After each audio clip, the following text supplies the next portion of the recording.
ఎందుకు ఎస్టాబ్లిష్ చేయాల్సి వచ్చింది, ఇవి విషయాలను క్లుప్తంగా మీతో షేర్ చేసుకుందామని ఉండమన్నాను. మనం లంచ్ బ్రేక్ వెళ్ళబోయే ముందు ఇది నేను చెప్పడం జరుగుతుంది. చెప్పండి, డౌట్ అడగండి, అడగడం కోసమే. ఆమె బైపాస్ సర్జరీ చేసుకున్నారు మేడం.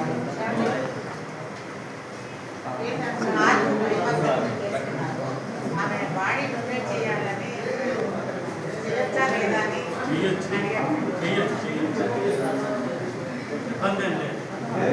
బైపాస్ సర్జరీ చేసుకున్నా చేయొచ్చండి. ఎవరైతే బాడీ డొనేట్ చేయలేరంటే ఎయిడ్స్ ఉన్నా కానీ, హెపటైటిస్ బి ఉన్నా కానీ, తీవ్రమైన క్షయ వ్యాధితో బాధపడుతున్నా కానీ, ఇట్లాంటి కొన్నిటికి మాత్రమే ఎగ్జామ్షన్ ఉంది. ఎందుకంటే అది డిసెక్షన్ చేస్తున్న మెడికోస్కి అడ్డుకునే ప్రమాదం ఉంటుంది కాబట్టి వాటి నుంచి బాడీస్ని తీసుకోవడానికి సాధ్యపడదు.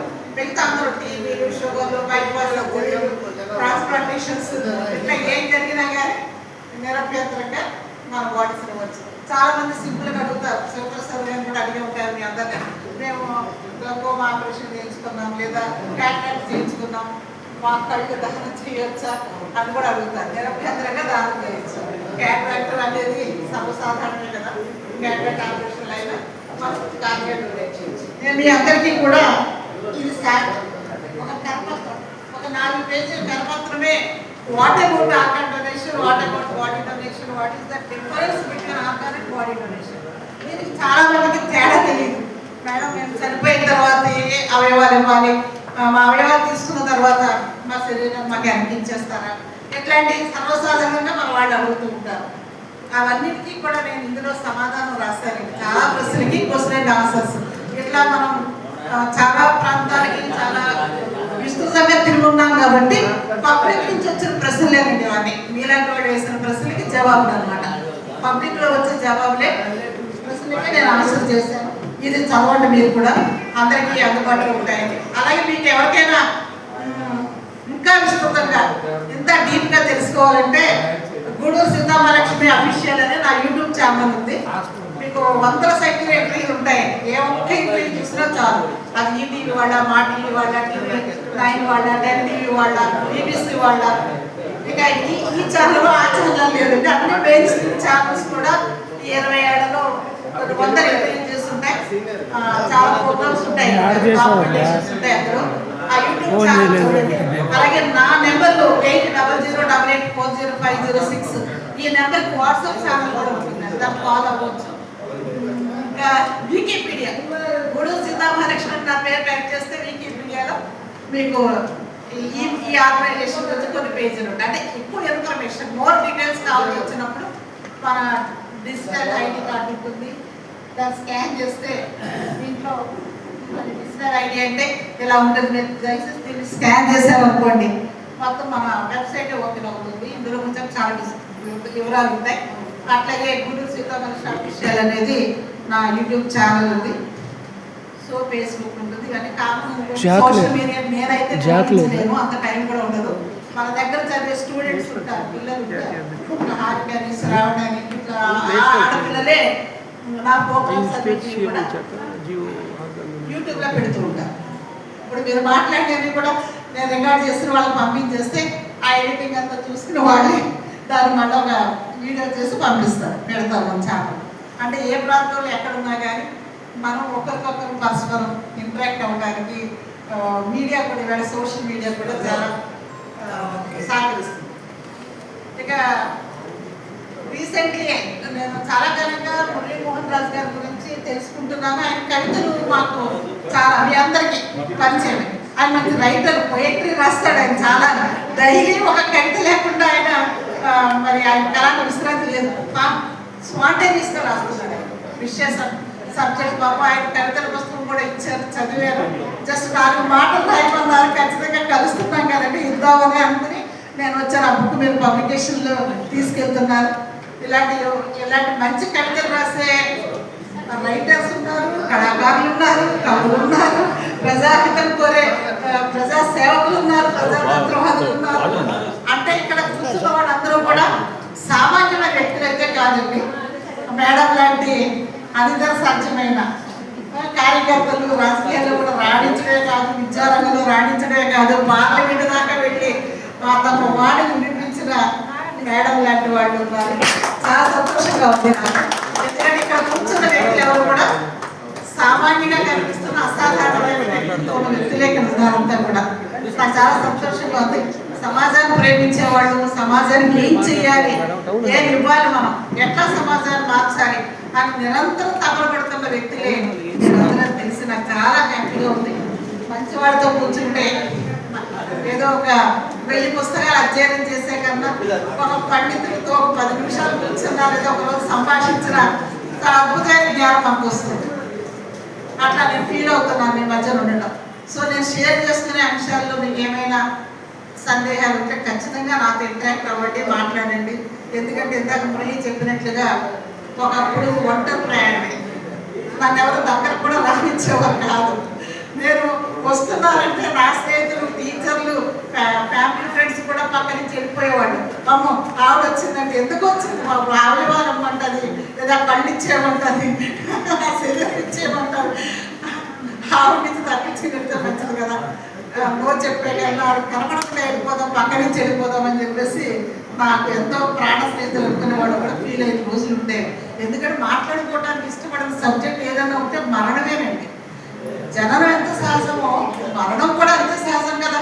పుట్టినప్పుడు అందరూ కూడా డిసైడ్ అయిపోయాము, కళ్ళు తెలిస్తే జనం, కళ్ళు చూస్తే మరణం, పడితే కదా జీవితం అన్నాడు.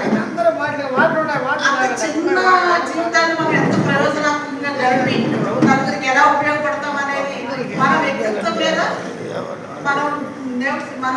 మన ఆలోచన విధానం మీద, ఒక ప్రయోజనాత్మకమైన జీవితాన్ని గడపాలని తీసుకున్న సంకల్పం మీదే మన క్వాలిటీ ఆఫ్ లైఫ్ ఆధారపడుతుంది. మరణం లేని జీవితాన్ని మనం గడపవచ్చు. అలాంటి మరణం లేని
ఒక్క సెకండ్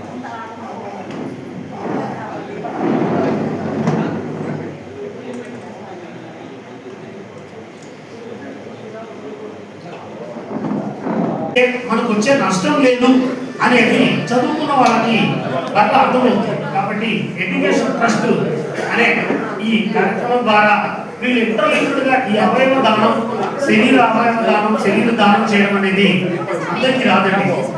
ఎందుకంటే ప్రతి ఒక్కళ్ళు అవయవాలు దానం చేయాలి అనుకుంటే ఎవరి అవయవాలంటే వాళ్ళ అవయవాలు పనికిరావండి. శరీరంలో ముఖ్యంగా కళ్ళకి అందరికీ పనికొస్తాయేమో కానీ మిగతా అవయవాలన్నీ బ్రెయిన్ డెడ్ అయినప్పుడు మాత్రమే పనికొస్తాయి. మీకు అర్థమవుతుందండి. అవయవ దానానికి మనందరం సహకరిస్తామని మనం అగ్రిమెంట్ చేసినా మన అవయవాలు ఎవరు తీసుకోరు. Sir silent please. ఏమండి సార్ సైలెంట్ ప్లీజ్.